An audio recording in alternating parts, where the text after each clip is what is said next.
નમસ્કાર મિત્રો, મેં ઘણી બધી જગ્યાએ જોયું છે કે લોકો રસ્તા પર છત્રી લઈને બેસીને વેચતા લોકો જોડેથી સિમ કાર્ડ ખરીદે છે. તો આ તમારા માટે ખૂબ જ ડેન્જર થઈ શકે છે.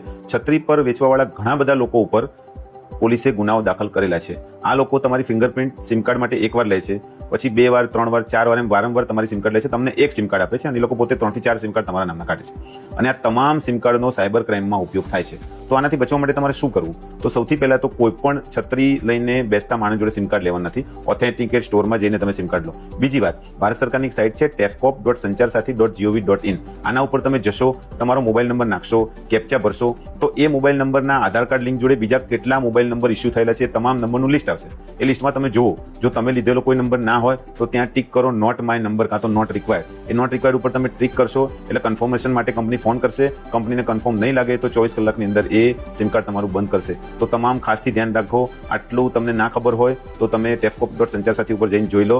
તમારા તમામ મિત્રોને અને પરિવારજનને પણ આ વિડીયો મોકલો, જેથી એ લોકો પણ કોઈ પણ મોટા ફ્રોડથી બચી શકે. જય હિન્દ, જય ગુજરાત.